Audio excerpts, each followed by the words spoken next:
As you probably know, the roaming Phylakes bosses all drop a legendary weapon and they happen to be really good. I already shared tips on how to kill those bosses, but I also wanted to tell you what they drop, going more in depth on the weapons as well. If you like that, then a like would be super appreciated, and let's go. A few important things to note before we go and look at the first legendary weapon that you get from the first Phylakes boss you encounter, the Outsider. The weapons are not unique to the bosses, meaning that you can still get them in other ways, for example through the Heka chest or through a special store that opens up at the end of the game. Still though, in the end you will kill all those bosses because one, it's fun to do and you get the awesome Black Hood outfit, and you of course also get these legendary weapons pretty easily, while with the Heka chest there's of course a lot of luck involved, and with the store you need to spend a lot of money to get that item. Still though, I thought it was interesting to note that those are not unique to these specific bosses. Also good to notice that all the gear drops on the level of the boss you just killed. For example, the first Phylakes boss you encounter, the Outsider, drops his Golden Wolf weapon on level 20, since he is level 20 as well. And I really love this sword because it has the health on kill perk that will give you 15% of your health back after you killed an enemy.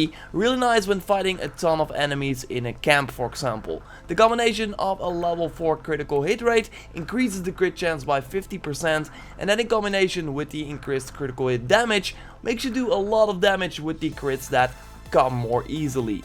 Killing enemies faster, getting their health back, really great stuff. You get the Copper Mace legendary weapon if you kill Ptolemy's Fist, a weapon that also gives you health but this time on hit.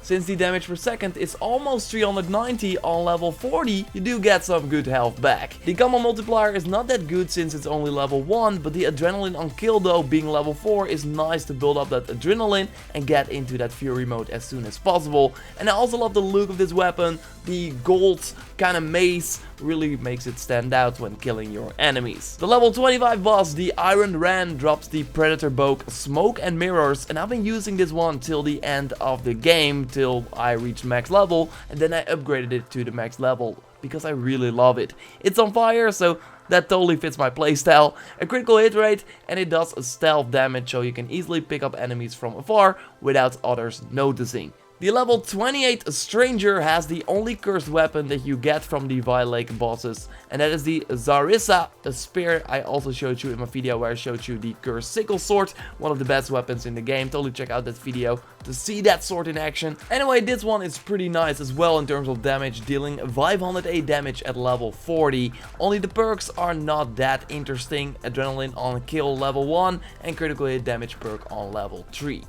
More someone that wants to fight up close, well then you might like the Stormblades you get from Raw's Mercy, the level 30 boss. As the name Stormblades suggests, you can charge up a heavy attack instantly. It also builds up your adrenaline fast with adrenaline regeneration and increased the critical hit rate. The damage on level 40 is 370 damage per second. This weapon is pretty sick. It's called the Head Splitter and you get it from the Hill Phylakes boss.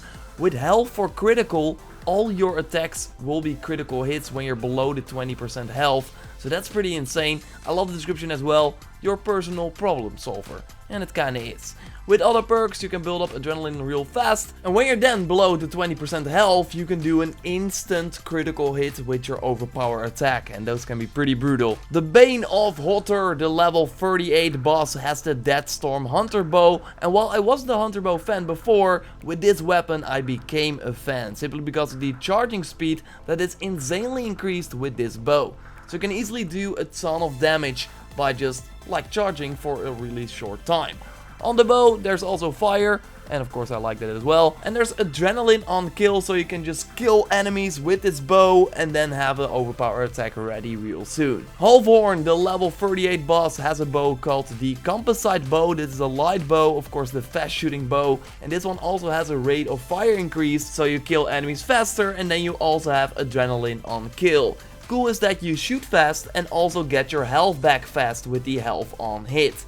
A pretty nice bow to get away from the fight, hit the enemies from afar to build up some health, adrenaline, and then go back into the fight with an overpower attack. There are two level 40 Phylakes bosses. One is the Iron Bull that gives you Dozer Pride, and I hope I pronounced that right. It's a pretty nice shield, and a lot of you asked, how do you get the shield? Well, kill this Iron Bull boss. It has melee resistance and the damage absorption value, meaning that you have a 10% chance to, in this case, absorb 80% damage, and there's also sleep on block that adds a 10% chance to inflict a sleep on the attackers. And that's why I like fire weapons or bows that are on fire, because they have like a huge chance to get enemies burned, while the sleep and potion on block is only 10% for the block and 20% for a hit.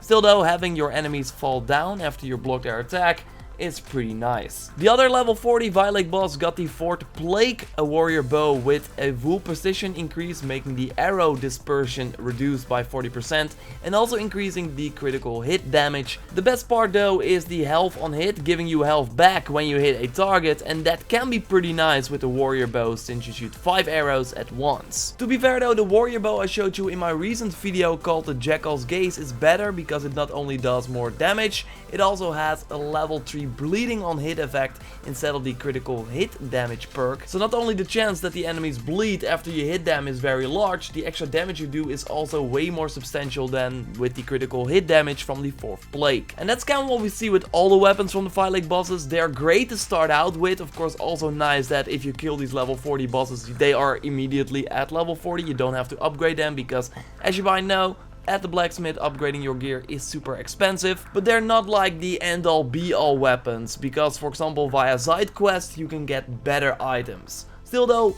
like I said, it's a really nice way to get legendary items and something you will totally do, again, not only because it's fun, but also because you want that awesome Black Hood outfit and just want to complete everything in the world. I thought it was great to show you what items you can get and also what I think of the items you can get from the Phylake bosses. Got any questions, of course, drop them down in the comments down below. Subscribe for way more Assassin's Creed Origins content. I got way more stuff planned regarding gear and way more interesting things, so totally subscribe to stay up to date on that. Be sure to also check out my videos on the channel right now, for example with tips to kill these Phylake bosses. They can be pretty tough, and where I show you the Jackal's Gaze weapon in action. Like the video to support the channel. Thanks a lot for watching and goodbye.